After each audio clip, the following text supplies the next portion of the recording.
saya kasih stres di situ ya, kasih penekanan. Langsung dipakai sama Kang Hakim ya, ditaruhin ya. Karena sahabat Sonora, beliau ini, Mama ini baru meraih gelar doktornya belum lama, baru berapa hari? Kemarin Kang. Baru kemarin ya. Kemarin sudah sidang promosi untuk gelar doktornya dan alhamdulillah saya ikut senang Mbak Mona. Selamat, congrats, makin Ya. sukses pokoknya ya. Terima kasih Kang Hakim, terima Dokternya. kasih. Dan yang pasti malam hari ini juga melanjutkan pekan lalu ya di tema besar kita sepanjang bulan Agustus ini, Mbak Mona ya. Iya betul. Sepanjang bulan Agustus ini kan kita ngomongin Indonesia bangsa kuat ya. Ya, betul sekali. Dan malam hari ini adalah fokus di karakter unggul ya. Betul. Ya, betul Kang Hakim. Baik, dan di aplikasi Zoom yang kami pergunakan ini juga sudah tersambung. Saya langsung ke narasumber tamu ya, Mbak Mona ya. Betul Kang Hakim. Oke, ada Pak Nur. Apa kabar Pak Nur Rahman Urip? Apa kabar? Wah, sehat nih, alhamdulillah nih Pak Nur nih. Selalu kinclong kalau Pak Nur ini kan. Gimana, sehat ya Pak Nur sekeluarga ya? Alhamdulillahirabbil alamin. Terima kasih. Dan ini saya senang sekali bisa bertatap muka secara virtual gitu dengan Pak Nur ya di era pandemi ini. Mungkin ada hikmahnya juga kita bisa tetap berkomunikasi dengan Pak Nur ya. Iya. Oke. Jauh di mata, dekat di hati. Nah, itu dia. Itu harus kita manfaatkan teknologi menyiasati era pandemi ini ya Pak Nur ya. Iya. Oke, dan yang pasti selain Pak Nur juga Mbak Mona mungkin ada lagi yang ada Pak Yusuf. Silahkan Pak Yusuf. Pak Yusuf. Iya, Pak Yusuf. Halo, selamat malam. Nah, Pak Yusuf. Malam, Pak Yusuf. Orangnya biasanya malu-malu nih. Belum menampakkan. Oh, belum terkoneksi sepertinya. Oke. Tapi namanya sudah muncul nih. Halo, Pak Yusuf? Sepertinya belum terkoneksi. Nggak apa-apa, Kang. Kita dengan Pak Nur saja dari Gerak Bangsa Kuat. Ya. Baik. Yang pasti sahabat Sonora juga masih bisa interaksi juga di SMS atau WhatsApp kami ya. Seperti biasa di 0811190187 ya. Sementara ini SMS atau WhatsApp ya. Untuk line telepon 02242616666 bisa dicoba lah ya untuk interaksi by phone ya. Siapa tahu kita bisa conference lebih banyak lagi ya. Jadi ada yang via telepon juga oke, lewat WhatsApp juga oke. Oke, Mbak Mona, ini melanjutkan pekan lalu ya kita bahas apa artinya di pekan lalu itu kita bahas masih tentang karakter yaitu manfaat ya, lebih ke manfaat ya kalau tidak salah ya. Iya. Ya, jadi minggu lalu kita sudah bahas mengapa karakter itu begitu penting ya Kang Hakim ya. Karena menjadi dasar ya. Kan kita tahu bahwa memang kita untuk membangun jiwa, karena kan ada pesan di lagu Indonesia Raya kan, bangunlah jiwanya, bangunlah badannya gitu ya. Kata jiwa itu duluan, dan di situ kita tidak mungkin kita membangun jiwa kalau kita tidak membangun karakter. Karakter itu kan sebuah proses, minggu lalu kita sudah bahas ya Kang Hakim, bahwa dari menanam pikiran yang baik, menghasilkan tindakan-tindakan baik, dari tindakan-tindakan baik kita tanam, menghasilkan kebiasaan baik barulah karakter yang baik. Jadi sebetulnya perjalanannya panjang untuk itu menjadi karakter, baru dari setelah karakter hasil lalu nilai yang kita katakan nilai luhur gitu ya. Nah, untuk mencapai nilai-nilai yang baik ya memang harus punya karakter yang baik, kita menanamkan, dan itulah yang dikatakan kenapa kita mengundang komunitas Gerak Bangsa Kuat ini, karena memang karakternya akhirnya yang menentukan nanti kita membangun jiwa itu dengan karakternya. Dan untuk minggu ini kita akan bahas pertama-tama karakter unggul, baru Selasa depan karakter andal, dan nanti Selasa terakhir di bulan Agustus kita buat untuk tangguh, kuat, jadinya disingkat karakter unggul, andal, dan tangguh disingkat kuat, gitu Kang Hakim. Unggul, andal, dan tangguh. Tangguh ya. Iya. Dan tangguh. Oke. Baik, ini karakter unggul. Ini mungkin ada definisi secara ini mungkin Mbak Mona menangkap. Karakter unggul itu karakter yang seperti apa sih sebetulnya? Ya, nanti kita akan tanyakan, tetapi kalau unggul saya akan gambarkan dulu begitu ya. Kalau unggul itu kan maknanya berarti utama ya kan. Kalau orangnya unggul, orangnya tuh utama, terbaik gitu ya. Punya kualitas utama, kualitas terbaik. Lalu dikatakan gimana sih supaya manusia itu bisa unggul, bisa utama, bisa terbaik. Karena dia ada dua, Kang. Kalau dilihat dari kami kupas gitu ya, dari berbagai karakter itu banyak sekali daftarnya ya, Kang ya. Kalau dari Peterson sama Seligman, hasil penelitian mereka yang sudah diterbitkan dalam sebuah buku dari tahun 2004, itu ada 24 kekuatan karakter dan 6 kebajikan utama gitu ya. Dari seluruh dunia dia lakukan penelitian ini dalam bidang psikologi ya, Kang. Jadi ilmiah memang gitu. Nah, tetapi kalau kita lihat apa yang dikatakan supaya manusia itu unggul, yang tadinya maknanya utama dan terbaik, itu dia harus punya minimal 2, Kang. Yang pertama adalah integritas. Integritas itu kaitannya kuat dengan nilai kejujuran. Jadi orang nggak mungkin unggul di bidang apapun ya, Kang ya, kalau dia tidak punya integritas. Orang nggak ada yang bisa mengatakan bahwa dia utama atau terbaik, nggak punya integritas gitu ya. Lalu yang kedua, orang bisa jadi unggul, utama dan terbaik itu kalau dia cinta belajar. Nah, cinta belajar ini berarti terbuka, terampil berpikir gitu ya. Jadi tidak malas mikir, tapi malah berpikir itu menjadi sebuah terus dilatih dan terampil jadinya gitu ya. Keterampilan berpikirnya bagus gitu. Lalu bersedia untuk berlatih sehingga punya skill. Jadi kalau kita katakan, wah orang ini unggul di bidang apa, misalnya bikin bakso misalnya gitu ya, unggul nih bakso buatan dia, berarti dia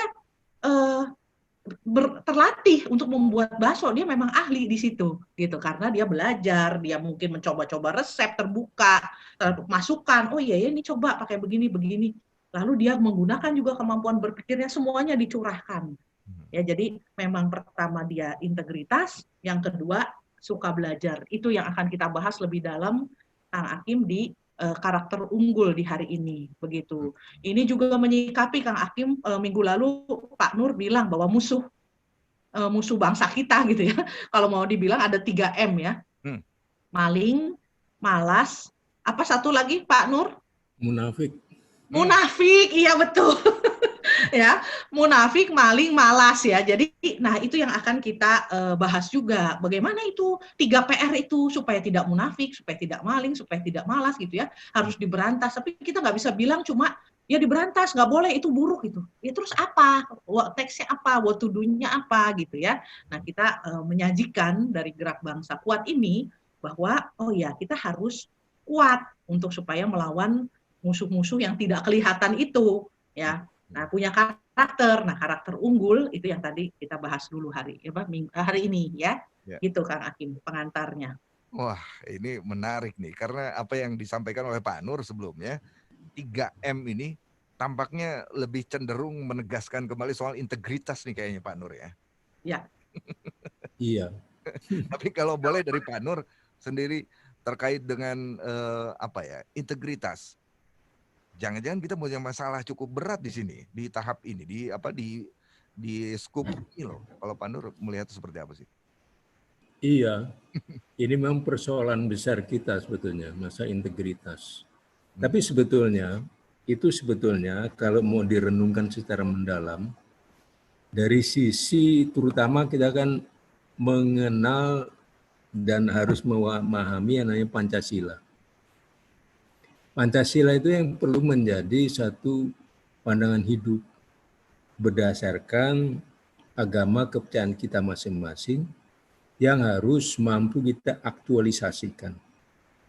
Salah satu yang penting itu kan yang dinamakan sila pertama ketuhanan yang Maha Esa. Jadi kita perlu mengembangkan satu dimensi hubungan vertikal yang baik dengan yang Maha Kuasa yang menciptakan diri kita. Nah yang kedua, aktualisasi itu dalam konteks horizontal, yaitu dengan sesama manusia dan lingkungan hidup. Ini yang sebetulnya kuncinya tuh di situ. Jadi yang kemarin kalau saya perhatikan dari urean yang kemarin saya ikuti dalam soal neuroscience yang ini oleh Pak Yusuf Sutanto, itu kelihatan sekali bahwa inilah sebetulnya penyebab kita menjadi masalah itu begini ya. Saya agak mendalam sedikit aja. Ya, kenapa kita malas? Kenapa kita munafik? Kenapa kita jadi maling? Karena apa? Kita nggak setia sama janji kita sama Tuhan. Ini kuncinya di situ. Ini kunci. Loh kita kan datang dari dihembuskan roh kita ini kan sebenarnya membuat kita hidup sebetulnya. Roh itu membuat kita hidup. Badan ini sebetulnya menjadi piranti supaya roh ini bisa berbuat sesuatu. Nah ini kuncinya tuh di situ, Kang Hakim. Kita nggak setia, padahal 5 kali sehari saya sholat, tapi kalau saya nggak laksanakan, kewajiban itu ya sama saya bohong kan. Nah ini yang lupa.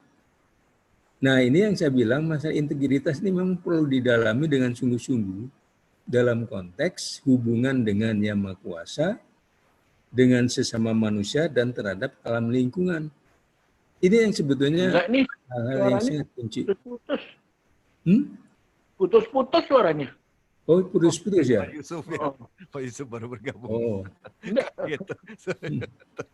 Nah, ini yang menurut pikiran saya itu benar, Mbak. Integritas ini yang kunci kesetiaan. Jadi iman itu kan dalam konteks hubungan ke atas, tapi kesetiaan itu kan penjabarannya dalam konteks hubungan dengan manusia. Nah ini yang sebetulnya saya sangat mendukung, memang sekarang diperlukan begini, alur berpikir yang benar. Nah ini yang saya pikir kebetulan Dr. Mona nanti bisa menyampaikan hal ini secara lebih baik lah daripada saya. Tapi alur berpikir kita sebagai bangsa ini memang harus dibenahi, terus terang aja. Jadi misalnya antara tujuan sama alat itu kadang-kadang kan kita campur baur. Ini yang jadi persoalan. Nah ini nanti dari perbincangan semacam ini kita letakkan sesuai dengan fungsi masing-masing. Ini sebetulnya perlunya ada semacam kegiatan semacam ini. Belajar kita berpikir secara benar, sehingga kita akan bersikap, berperilaku dengan benar. Nah ini satu persoalan. Saya pikir ini bisa menjadi pembuka diskusi kita malam ini. Oke, menarik. Demikian Mas Hakim. Oke, Pak Nur, terima kasih nih. Menarik nih. Yang pasti ini belum udah ada juga interaksi loh Mbak Mona. Iya. Suaranya kok kurang keras ya Mas Hakim. Oh kurang gitu? Dekat tuh. Oke. Sekarang gimana nih Pak? Ya, lebih Oke. Masih Siap, bagus. Cukup ya, bagus ya. Oke, berarti agak dekat nih saya harus bicaranya. Baik, yang sudah interaksi terima kasih di 08111901827 ya. Anda SMS atau WhatsApp masih bisa tersambung. Saya harus break dulu, Mauna, Pak Nur ya. Kemudian Pak Yusuf juga ya yang sudah bergabung ya. Oke, kita sambung lagi, Mauna, Pak Nur ya. Ya, Pak Yusuf, baik. bergabung juga barangkali. Ya. Siap Pak Yusuf ya. Oke, tapi nggak apa-apa ya. Sambil menunggu koneksi dengan Pak Yusuf barangkali, saya langsung bacakan saja barangkali Mbak Mona yang interaksi ya. Iya, baik Kang Hakim. Pak Nur ya, saya bacakan ini dari Pak Prans di Lembang. Pak Prans nih mau tanya begini, saya punya anak usia 7 tahun. Lalu saya berencana akan menerapkan pengertian tentang Pancasila. Apakah tepat? Saya ingin anak saya supaya setelah dewasa nanti bisa menghargai bangsanya. Terima kasih katanya. Saya ucapkan juga selamat atas gelar doktornya Ibu Mona katanya tuh. Terima kasih Pak Prans. Terima kasih. Pak Prans ini ada di kawasan Lembang. Oke. Bandung. Silahkan Mona dulu barangkali. Ya, baik. Saya dulu ya. Baik Pak Prans, terima kasih untuk pertanyaannya, dan yang pertama salut juga untuk itikadnya ya, bagus sekali untuk anak yang berusia 7 tahun diterapkan pendidikan Pancasila. Menurut saya sangat baik, karena setahu saya anak-anak dari usia 4 tahun ke atas sebetulnya Kang Hakim itu sudah memahami tentang baik buruk, udah bisa diajak ya untuk melihat tentang baik buruk, membedakan gitu ya. Lalu mereka juga sudah sangat peka, dari 3 tahun lebih 4 tahunan udah bisa. Jadi kalau 7 tahun sangat baik untuk kita ajarkan tentang nilai-nilai dalam Pancasila. Mungkin bukan sifatnya yang konseptual atau abstrak, tetapi juga justru Pancasila, nilai-nilai Pancasila itu dalam bentuk real, kenyataan. Misalnya pengamalan sila 1 itu apa, pengamalan sila kedua itu yang mudah dilihat oleh anak-anak gitu. Saya akan ajak mungkin Pak Nur untuk membahas juga. Pak Yusuf, halo. Yo, halo. Baik, kalau gitu sebelum Pak Nur, Pak Yusuf dulu. Pak Yusuf, ini dari Pak Prans ini bagaimana menerapkan Pancasila untuk anak 7 tahun nih Pak Yusuf? Silakan Pak Yusuf. Mungkin anak-anak itu kalau saya lihat itu harus melalui cerita ya. Jadi dia itu kalau dibacarin konsep-konsep susah ya. Nah, saya dulu itu pada waktu ya SD mungkin Mas atau SMP itu suka baca cerita-cerita silat yang di majalah di koran Kengpo atau Sinpo atau apa itu ya. Jadi sekali baca itu saya ingat seumur hidup itu. Nah, karena itu menyangkut masuk kepada lubuk hati ya, saya itu. Nah, cerita-cerita itu yang melalui cerita pendek begitu dijelaskan bahwa ada seorang anak sedang memain-mainkan ngakak-ngakak ketawa-ketawa seekor katak yang kakinya diputusin itu. Gitu. Sebagai lelucon kan. Dan lalu ibunya datang, ibunya mengatakan, bagaimana perasaan ibu kalau kamu diperlakukan sama orang itu. Nah, lalu si anak itu terperanjat dan akhirnya dia itu menangis. Jadi cerita-cerita silat zaman dulu itu memberikan suatu pendidikan yang sehingga orang dengan anak kecil pun bisa memahami itu. Karena di dalam hati manusia itu ada suara hati yang lebih tinggi posisinya daripada segala pendidikan kognisi, ya toh? Ada satu cerita lagi, sang anak itu dengan kakeknya dibawa ke hutan dan lalu menangkap seekor anak kijang itu. Lalu dibawa pulang dan lalu dengan gembira, ya kakeknya karena memanjakan cucunya, ya senang toh. Tapi ketika sampai kepada ibunya bilang, coba kamu pikirkan, kalau kamu diculik orang, lalu bagaimana perasaan ibu itu? Kan itu semua. Nah, cerita-cerita gitu, itu sumbernya pada suatu ajaran, jangan melakukan sesuatu pada orang lain, apa yang kamu tidak mau orang lain melakukan kepada kamu. Gitu. Itu pendapat yang sangat konseptual, yang harus dikuliahkan di Fakultas Psikologi atau IKIP atau apa ya. Iya. Tapi oleh pengarang cerita silat itu bisa diceritakan dibawakan dengan narasi yang demikian bagus, dan itu membuat saya yang sekali baca itu seumur hidup nggak lupa itu. Iya. Nah ini sekarang bagaimana ilmu-ilmu pendidikan ini yang lupa pada itu semua. Nah saya melihat yang kelupaan ini di mana kita membuang kekayaan budaya kita. Umpamanya menulis halus ya. Nah, kita sudah nggak bisa karena menulis sudah nggak ada di Mencat Knopat. Ya, tapi kalau lihat itu orang-orang yang membuat tekenan STNK itu menurut hurufnya itu kan huruf yang indah semua kan. Nah itu dihilangkan tuh. Ya. Jadi menurut saya kalau kita mau ya, kita harus kembalikan pada menulis halus itu.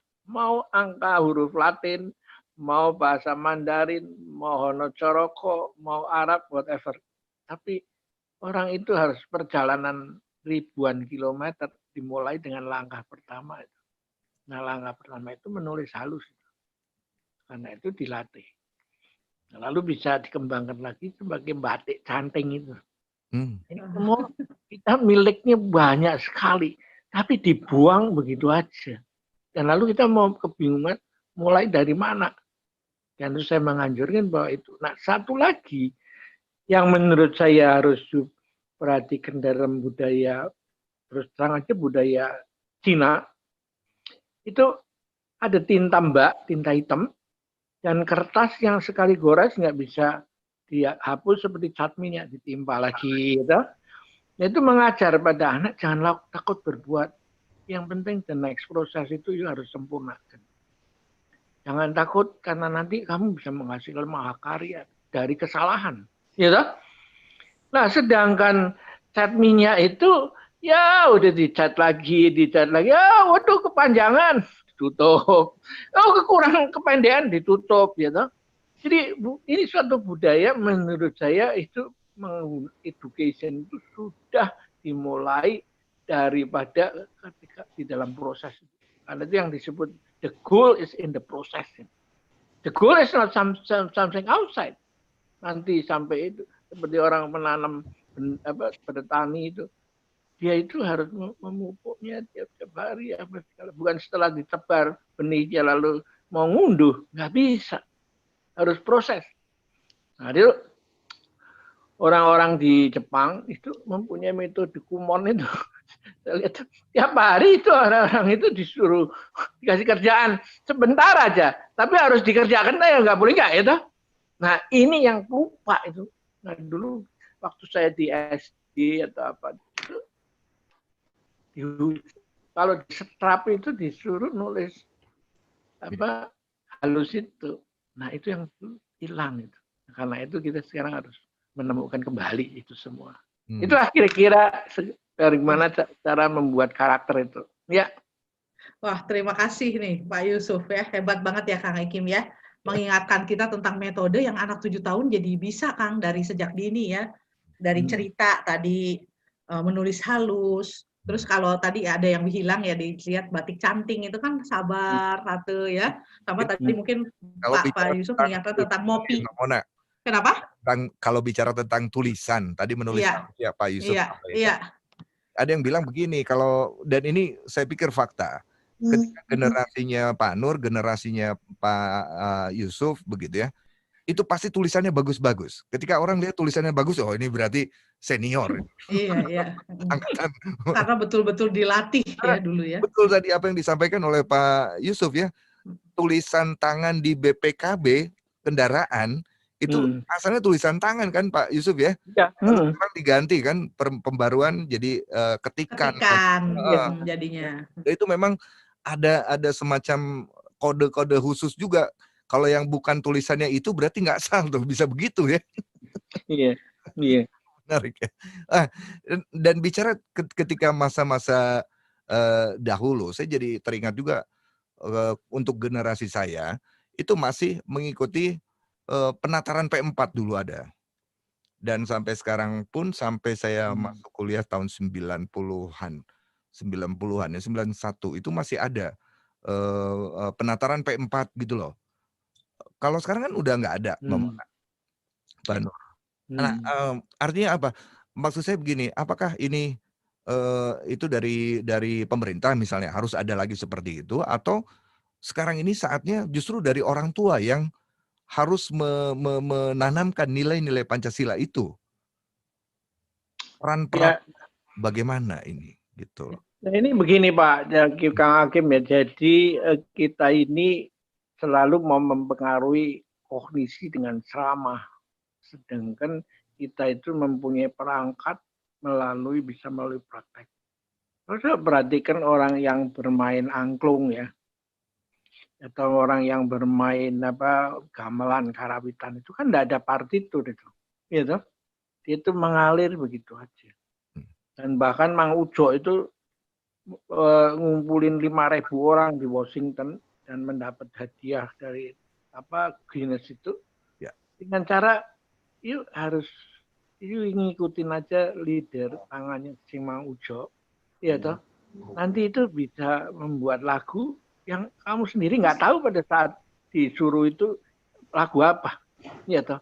Nah itu sebenarnya demokrasi yang sekarang kacau ini di Barat juga, terutama yang negara tempat penghasil produksi demokrasi itu, ternyata demokrasi mereka itu dengan media sosial yang begini dahsyat, itu nggak harus beralih ke demokrasi angklung. Nah akhirnya nggak punya teoritisi yang menjelaskan itu semua, bahwa Barat itu saatnya belajar dari Timur itu, ya toh? Nah ini yang menyebabkan kita selalu minder itu. Karena ketika kita mau ngajarkan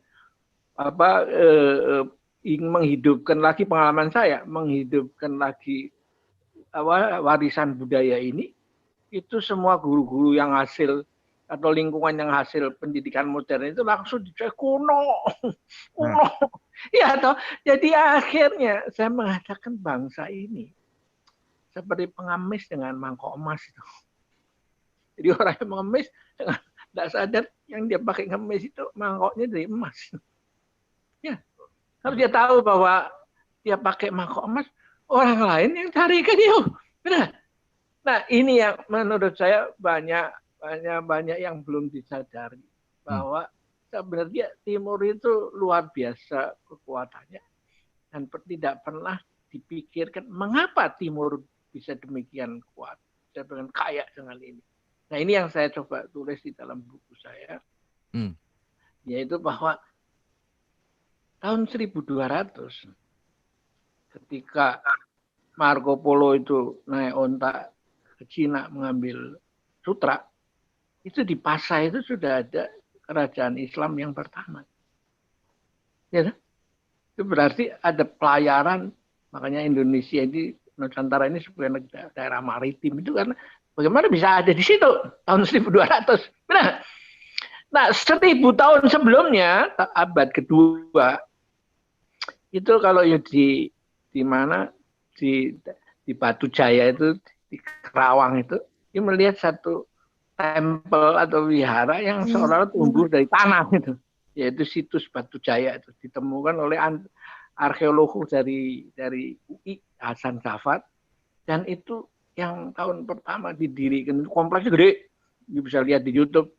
Kompleks yang pertama, candi yang pertama didirikan itu abad kedua itu, berarti 1000 tahun sebelum Marco Polo itu kan. Nah, ya toh.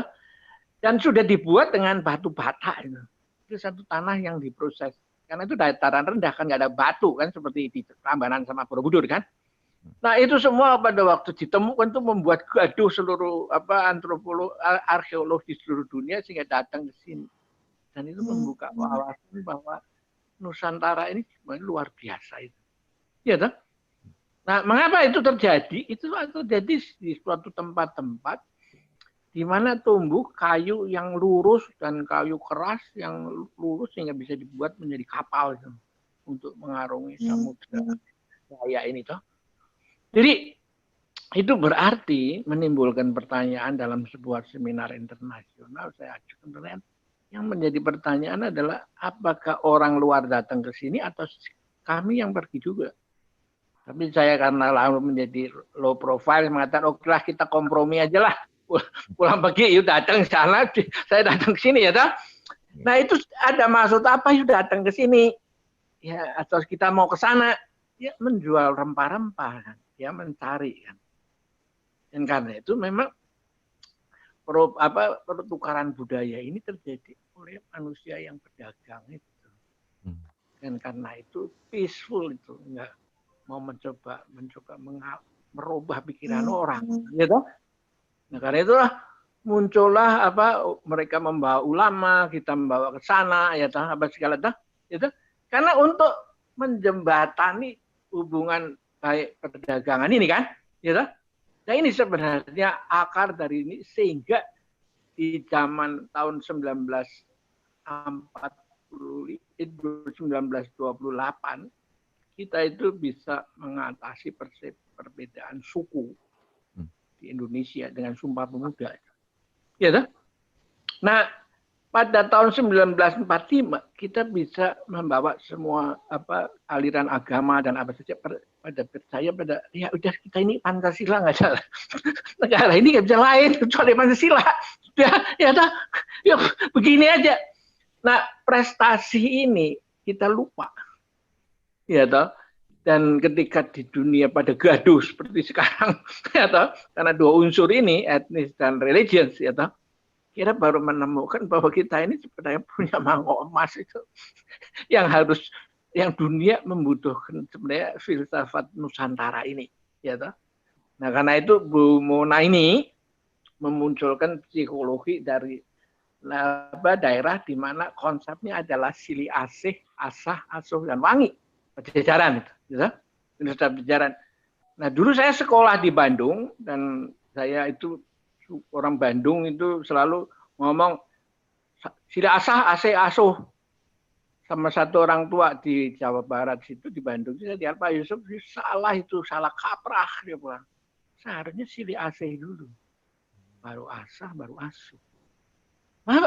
Kalau Sili Asa, ini belum tahu maksudnya apa, sudah ngeritik saya, udah maki-maki saya, ya pasti ribut kan, ya dah. Nah ini yang terjadi, kita cepat-cepat mengadopsi Barat punya untuk disisipkan dan diputar balikkan kita punya yang asli itu. Kalau Sili Ase, dia mau ngeritik apa aja, oh pasti maksudnya baik kan? Benar. Nah, kalau terlalu menjadi Sili Aso, ya oke. Saya dengan terbuka. Dan lalu yang satu lagi, saya diingatkan satu orang ibu di Bogor, Pak Yusuf itu kurang satu lagi Siliwangi. Jadi konsep Siliwangi itu ada satu konsep yang berakar budaya, itu bukan hanya pada satu nama tertentu ya toh, tapi itu adalah saling itu. Jadi ini yang dikembangkan oleh dunia sekarang, win-win solution itu kan. Nah ini kita semua lupa. Nah, barangkali kalau melalui Mona ini nanti bisa, Dokter Mona ini itu bisa, karena di kita itu di Jawa Barat. Halo, Kadang Suryo sesarangan. Ya, ya. Lalu di mana di Sulawesi sana, di Manado ada pela gandong atau apa, kitong sama basodara, ale rasa, bita rasa, ya dah. Nah, itulah kira-kira yang menurut saya ini kalau bisa dihidupkan lagi melalui Dokter Mona ini, ya menurut saya akan muncul psikologi baru yang tidak berkaitan IQ, EQ, semua QQ, menurut saya sih QQ yang ngawur itu. Iya. Baik. Tadi mempertanggungjawabkan di depan apa forum ini, ya atau apapun untuk mengatakan yang saya omongkan ini, ya toh, kitong sama bersaudara. Ya toh, itulah kira-kira. Oke, baik. Terima kasih Pak Yusuf. Seru banget ya Kang Hakim ya sama Pak Nur ya. Jadi banyak sekali input dari Pak Yusuf tentang tadi saya tergelitik dengan pengemis dengan mangkok emas gitu ya. Jadi kadang-kadang kita tidak tahu apa yang kita punya gitu. Kita tidak melihat ke dalam dulu, melihatnya hanya keluar saja gitu ya. Dan kita ngelihat sisi yang dimana akhirnya kita betul-betul tidak sadar semua harta yang tadi dikatakan oleh Pak Yusuf, begitu banyak yang kita punya sebagai bangsa gitu ya. Modal-modal kita untuk selamat, untuk bisa toleransi, untuk bisa mengatasi maling, malas, munafik ya. Itu sebetulnya kita punya banyak. Dan ini justru kita tadi gali ya. Wah, bagus banget nih dari pertanyaannya Pak Frans ya. Udah langsung jadi nyambung ya. Nyambung. Ini ada interaksi juga, tapi ngomong soal yang kuno itu tadi, kadang-kadang sekarang banyak yang menganggap kalau sesuatu yang kuno itu terlalu ketinggalan zaman dan tidak punya nilai, cenderung beranggapan begitu ya. Padahal yang kuno, contohnya saja mobil saja. Mobil yang kuno itu harganya bisa lebih dari mobil yang baru kan? Yang baru. Itu kalau saya sih beli aja analogi yang gampang gitu. Bisa M-an bahkan ratusan M. Mobil yang kuno gitu loh, jangan salah.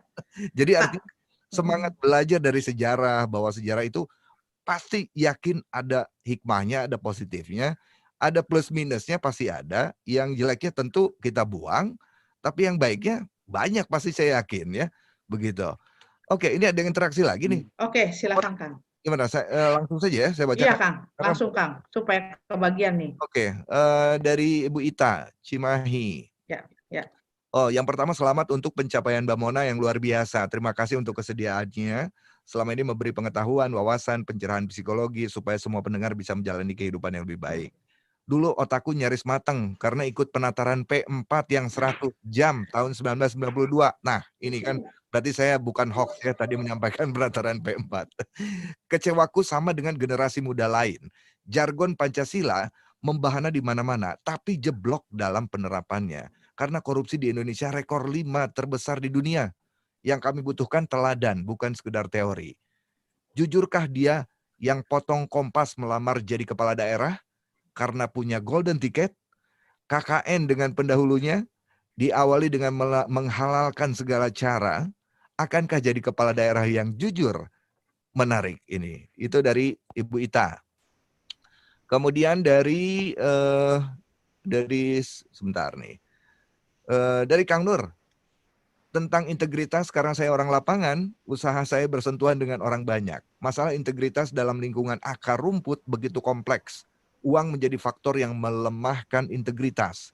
Contoh kasus seorang pemuda pengangguran yang masuk ormas tertentu dengan mudah pindah ke ormas lain karena hanya rupiah. Karena masalah-masalah yang mengganggu kehidupan mereka, masalah ekonomi misalnya, penanaman nilai-nilai dan norma di kalangan akar rumput terasa sulit. Ngapain jujur kalau perut lapar, gitu. Kalau dari Kang Nur ya.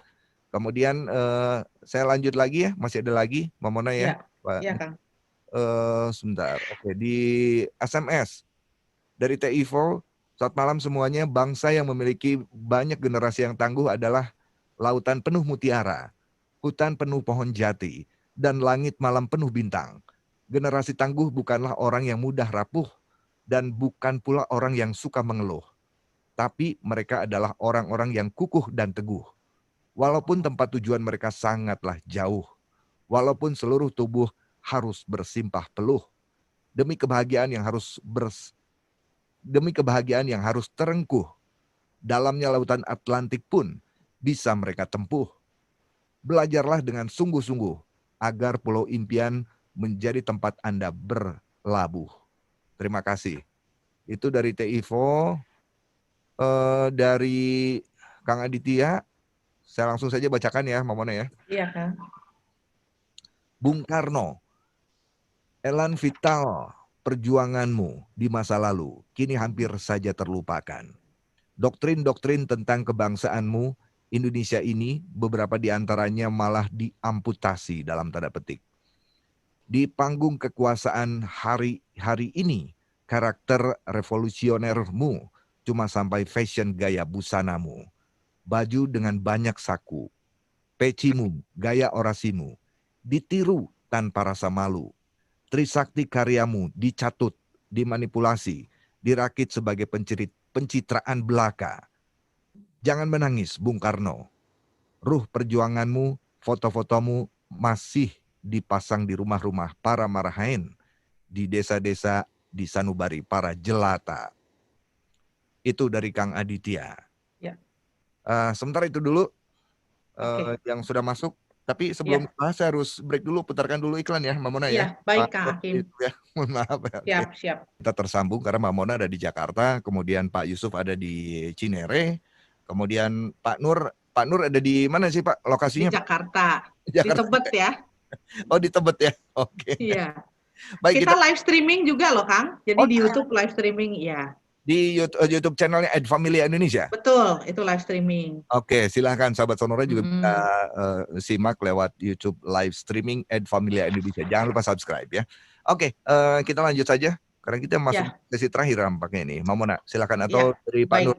Ya, baik. Mungkin Pak Nur, langsung Pak Nur bisa menjawab Teh Ita sama Kang Nur mungkin ya. Wah ini Pak Nur membahas Kang Nur pertanyaannya, jadi sama.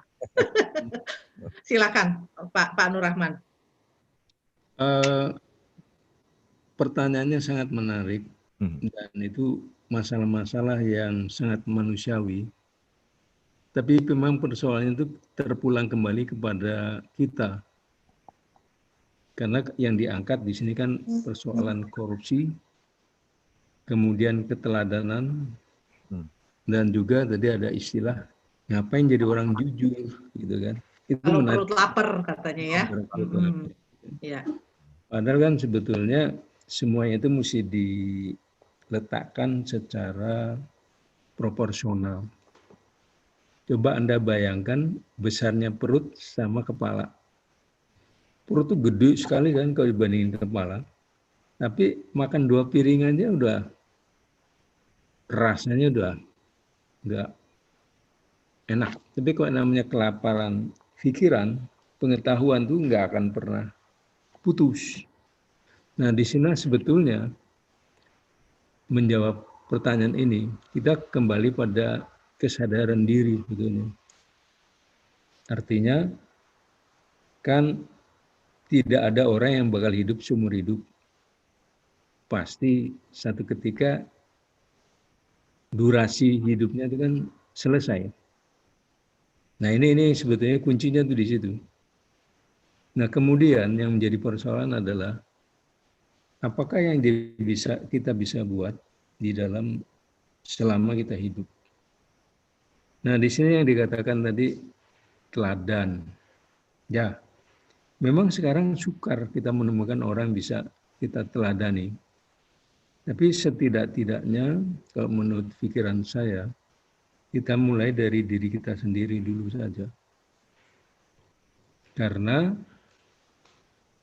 masalah-masalah ini sudah dari dulu akan selalu berulang. Ini adalah perjalanan hidup semua manusia, bahkan semua bangsa.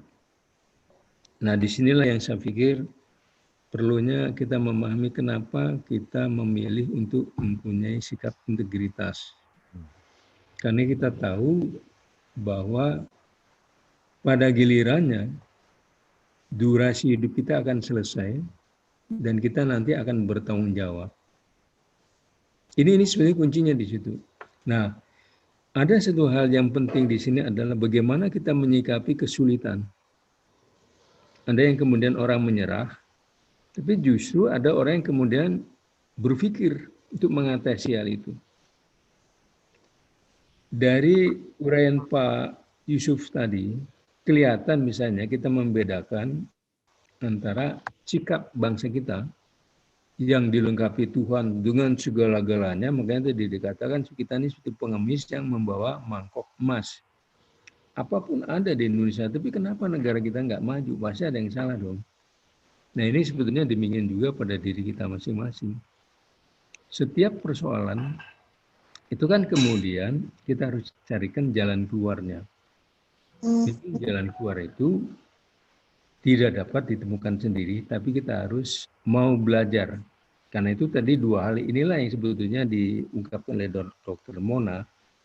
Satu, sikap integritas. Kedua, hobi belajar. Karena sebenarnya itu sudah ada petunjuk dari Tuhan sendiri. Dengan perkataan ikro. Apa artinya kita mesti belajar? Bukan sekedar membaca. Apalagi cuma ngelihat. Tapi sebenarnya dari setiap kata-kata itu apa sudah maknanya.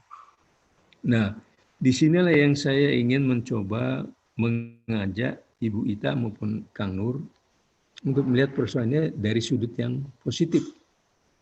Jangan dilihat hanya dari sisi negatif. Karena apa yang dihadapi semua orang itu sebenarnya sama, nggak ada orang yang nggak punya masalah. Saya pun punya masalah. Cuma persoalannya bagaimana kita menyikapi masalah itu. Nah, di sini sebenarnya tantangan kita ke depan. Kenapa kita nggak maju? Ya karena kita mungkin ya kemungkinan besar kita mengabaikan potensi yang ada di dalam diri kita. Ini yang mesti digali sebetulnya. Karena Tuhan selalu memberikan jawaban, kemudahan terhadap berbagai kesulitan itu ada di firman-Nya. Cuma hal itulah yang selama ini mungkin kita abaikan, hingga akibatnya ya yang dikatakan Pak Yusuf tadi, seperti kita pengemis dengan membawa mangkok emas. Negeri kita begitu kaya raya, tapi kita ternyata belum maju-maju. Saya mau cerita waktu saya ketemu dengan orang-orang asing, antara lain itu diplomat Jepang, Rusia. Mereka terus terang bingung lihat kita nih sebagai orang Indonesia. Dia lihat kita punya segala-galanya, tapi kok nggak maju. Bahkan ada seorang anak muda Rusia bilang kepada saya waktu saya di Moskow, Pak, Bapak punya Pancasila, tapi kenapa Bapak nggak wujudkan? Wah, saya malu bener. Saya tanya, kamu di sini belajar apa? Oh, saya belajar mengenai Indonesia. Anda pelajari? Oh, bukan cuma bahasanya, Pak. Semuanya, Pak. Politiknya, ekonomi. Waduh, saya malu terus terang aja. Anak muda ngomong itu pada saya. Jadi seolah-olah saya diingatkan. Apa yang sebetulnya kita harus sekarang itu melakukan pengabaran. Memberikan semacam pencerahan. Membawa kabar-kabar gembira ini loh yang bisa dan perlu kita lakukan bersama-sama. Jadi kita jangan kemudian terperangkap kepada keadaan pesimis dan kemudian kita berputus asa. Karena kalau orang sudah putus asa, itu artinya dia sudah menutup pintu. Ini kira-kira yang saya coba jawab dari apa yang ditanyakan Bu Ita maupun Kang Nur. Meskipun mungkin saya tidak secara langsung, karena saya memang tidak mau, ini kan bukan soal tanya jawab, cerdas cermat, tapi kita ingin menyampaikan ini dulu. Kita membuka wawasan. Ini masalahnya cuma masa di situ sebetulnya. Kalau orang yang makin luas wawasannya dan mendalam, saya kira dia akan mampu mencari jalan keluar terhadap setiap persoalannya. Inilah yang saya pikir bangsa ini harus diajak berpikir. Makanya saya setuju sekali bahwa dalam konteks kita mulai dengan masalah, mari kita berpikir, mari kita perlu melakukan apa yang dinamakan revolusi berpikir. Kan belum ada revolusi berpikir. Ini sebetulnya yang mesti dilakukan. Bukan cuma revolusi fisik, kita fisik udah bisa lah. Tapi revolusi berpikir nih yang kelihatannya kita belum melakukan. Makanya kalau sebetulnya orang, pemerintah mengadakan misalnya revolusi mental, tapi mental akan berubah kalau cara berpikirnya belum berubah. Saya rasa dari situ, karena pikiran jadi omongan, omongan tindakan, terus jadi kebiasaan, akhirnya jadi karakter. Saya rasa ini yang berkali-kali disampaikan oleh Pak Yusuf, sampai saya hafal. Oke, baik. Terima kasih ya Pak Nur ya untuk jawabannya yang sangat menggugah untuk berpikir kembali gitu ya. Jadi tadi Teh Ita, semoga jawaban ini bisa direnungkan, direfleksikan gitu ya. Saya mengerti sih bagaimana penataran P4 kita lihat begitu baik, begitu nilai-nilai luhur, tapi ketika kita lihat kenyataan, memang akhirnya banyak kalau orang tuh kayak patah hati gitu ya, kecewa. Kok begitu? Jadi orang-orang yang baik justru itu kecewa, kok saya diajarin baik, kita tahu semua diajarin, tapi akhirnya kayak patah hati sendiri, akhirnya jadi lemes ya. Jadi banyak memang generasi muda akhirnya menjadi justru apatis, alah bohong lah gitu lah, bokis lah katanya gitu ya. Dan apalagi dengan korupsi yang seperti itu. Tadi dikatakan memang, saya setuju sama Teh Ita, sebetulnya kita butuh teladan. Tapi kita memang tidak bisa menuntut akhirnya orang lain untuk menjadi teladan, karena kita tidak mulai dengan yang besar. Kita mulai dengan yang kecil dan lebih yang di sekitar kita ya. Misalnya minimal di keluarga kita sendiri gitu. Jadi orang tua bisa menjadi teladan bagi anaknya. Apa yang diteladani anak dari orang tuanya? Ya harusnya nilai-nilai luhur itu. Nilai luhur Pancasila itu ya nilai luhur juga gitu ya. Bagaimana keimanan, bagaimana keadilan sosial, bagaimana persatuan dan toleransi, itu kan semua butuh keteladanan di dalam rumah. Terima kasih untuk Teh Ita untuk membuat kita berefleksi. Lalu Kang Nur tadi terima kasih banget ya, tadi sudah dijawab sama Pak Nur juga. Jadi bahwa memang kalau saya melihat sebetulnya kalau ngomongin uang, banyak orang yang mengatakan wah uang ini tadi melemahkan integritas istilahnya Kang Nur gitu ya. Kalau menurut saya uang itu bagaimanapun tetap netral, sama seperti hal lainnya gitu. Tergantung bagaimana kita melihatnya. Saya melihat bahwa memang sekarang banyak sekali orang di akar rumput dikatakan kesulitan. Saya mengerti bagaimana orang kalau kita bahkan untuk makan aja sulit, boro-boro mikirin integritas, keluhuran gitu ya. Saya lihat seperti itu. Tetapi lagi-lagi yang dikatakan justru integritas itu justru adalah ujian. Apakah memang dalam saat sulit saya bisa bertahan gitu loh. Dengan nilai-nilai kejujuran gitu. Di situ justru karena kalau misalnya kita tidak bertahan ya berarti kita masih belum gitu. Karena memang menurut saya yang disebut karakter itu akhirnya bisa jadi karakter karena dia udah lulus ujian. Tapi kalau belum lulus ujian ya kita baru bisa menduga saja, oh iya ya dia kayaknya jujur deh. Tapi pembuktiannya itu belum ada. Jadi kalau sekarang kita misalnya 1-2 kali jatuh di karakter tertentu, ya berarti kita harus akui bahwa kita belum, misalnya gitu ya. Jadi Kang Nur karena baik sekali nih Pak Nur Rahman dan Pak Yusuf, Kang Nur itu sangat dekat dengan berbisnis, tapi sangat dekat gitu dengan klien-kliennya gitu ya. Justru sangat bisa mendekati hati anak muda.